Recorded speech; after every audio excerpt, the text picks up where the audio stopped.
সালাম আলাইকুম ভাই। ওয়ালাইকুম আসসালাম ওয়া রাহমাতুল্লাহ। ভাই আসলে আমি তো অনেকদিন ধরে আসছি, প্রায় 2 মাস হয়ে গেছে। তো এখন পর্যন্ত কাজ দিব বলছে, দেয় নাই। অনেকদিন ধরে বসে রয়েছে। তুমি অনেক দিন ধরে আইছো, আমি তো দেখতে আছি। তুমি আমার প্রতিটা দিন ডিউটিতে গেলে কামের কথা কো, আমিও তোমার কই এই সপ্তাহ না সামনের সপ্তাহ দিমো। আমিও তো কাম তোমার মিলাই তৈব। আজ যদি তুমি এতগুলা ফোন দিছো, আমি তোমার ফোনটা কিভাবে রিসিভ করবো? কাজের মধ্যে এত ফোন দে মানছে। আর তুমি আইসি ডিউটিতে মাত্র আওয়ার পরে তুমি আমার দ্বারা বসে কামের লেগে। তুমি কারো ভাই, আমি তো তোমার চিনি না। তোমার আনছে কে? তোমার যে আনছে তুমি হের সাথে কথা বলো। আসলে আমার বন্ধু আনছিল, সে বলছে যে এখানে কয়েকদিন থাকতাম তো, তারপর কাজ দিবে। তারপর তার দেয়টাই নাই। তোমার বন্ধু আনছে, তোমার বন্ধুকে আমি তো আর চিনি না। তুমি তোমার বন্ধুর সাথে কথা বলো। অঙ্কা ভাই তুমি যাও, আমি একমাত্র ডিউটি থেকে আইছি। যাও ভাই। ঠিক আছে।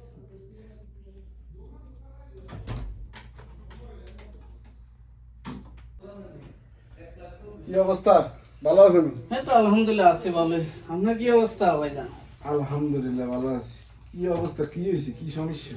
আরে সমস্যা কি ভাই, একটা রুক আইনা দিয়ে গেছো। এই রুকে হারা দিন ফোন দে। ডিউটি থেকে আইলে ফোন দে, ডিউটিতে আইলে এসে রুম আর ঢুকতে পারছি না, সে কাম করতেছে। তো আমি তো কামটা মিলাই তুই আইনা জানি দিয়া গেছো। আমি তো কাম চাইতেছি সাইড অন্দা। তুমি তোমার রুকের সাথে কথা বলো। কি কো না না কো তুমি শুনো। প্রতিটা দিন কেট কেট অনেকগুলা ফোন দে। কি হয়েছে, কি সমস্যা? আসছি তো আজকে প্রায় 2 মাস হয়ে গেছে না। তো তুই তো বলছিস কাজ দিবি, তুই এখনো কাজ পর্যন্ত দেস না। 2 মাসের উপর হয়ে গেছে, বাড়িতে কিস্তি আছে। তো অনেক সমস্যা, রেন্ট এনে দিতে হবে না। দিমু তো কাজ, ভালো একটা জায়গায় যদি কাজ যদি না হয় তাহলে তো খারাপ জায়গায় তো কাজ দেওয়া যায় না। ভালো একটা কাজ মানে ভালো একটা কোম্পানির মধ্যে কাজ দিলে তো ভালো হয়। মানে খারাপ একটা কোম্পানির মধ্যে ঢুকে আরো 2 দিন পরে বের হয়ে যাবি, লাভ তো নেই। ও তুই তো বলছিলি যে আসার পরে কাজ দিয়ে দিবি। বর্তমানে সৌদির অবস্থা ভালো না তো। সৌদির অবস্থা বর্তমানে খুব খারাপ, কাফালা করি নেই না। ভালো একটা কোম্পানি আগে খুঁজি, তারপরে একটা ব্যবস্থা করা হইবে। 1-2 সপ্তাহ ওয়েট করলে হয়ে যাবে। ভালো একটা কোম্পানি দেখতে আছি, কথা বলতে আছি, সমস্যা নেই। এটাই তোমার বন্ধু। তো তোমার বন্ধু লোক আজ মন হইলা কথা বলো। আর তুমি ডিউটি থাকালীন এত কল দিও না, কারণ আমি তো একজনে কাজ করি। কাজের মাধ্যমে এত কল দিও না, আর কল ধরনও জানা। তো তোমার ফোনটা আমি কেমনে ধরবো? ডিউটি তাওয়ার পরেই তুমি আমার লগে ক্যাট ক্যাট লাগিয়ে দিছে কামের লাগিয়া। আর তুমি জানো না ওকে শীত সিজনে প্রতিটি রাষ্ট্রতে কাজের সমস্যা থাকে।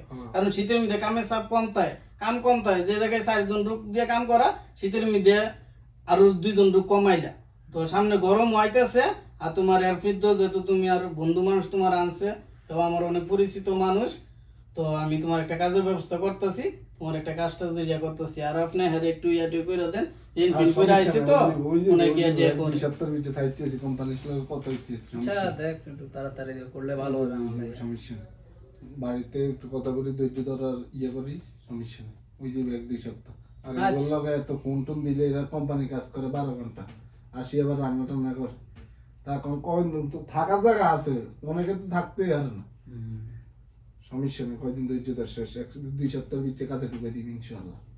আচ্ছা ঠিক আছে। আইসো তো বন্ধুর মাধ্যমে, তো বেশি একটা কষ্ট হইতেছে। অন্য জায়গায় আসতাম মানে খাইবা কি মানে থাকার জায়গা দিয়ে পাইলে হইলে না। অঙ্কা যে কোনো প্রকারে থাকার জায়গাটা পাইতেছ। আমি জানি তুমি রেন ফেন করে আইছো, কারণ বিদেশ আইলে সবাই রেন ফেন করে এমন লাগে। কিন্তু সেটা একটু কষ্ট মষ্ট করে কাম হয়ে গেলে সব কষ্ট দূর যাইব গা। কোনো মনে কষ্ট নিও না। অনেক সময় রাগ করে কথা কই, কিন্তু এটা কষ্ট নিও না, কারণ এত ফোন টুন দিও না। হ্যাঁ আচ্ছা ঠিক আছে। তো যাও। আর আপনি হ্যাঁ একটু বুঝাই টুজাই দিয়ে। আর রুক টুক আনলে হিসাব টিসাব করে আনেন না। এসব রুক টুক আর আনেন না ভাই। না সমস্যা নেই।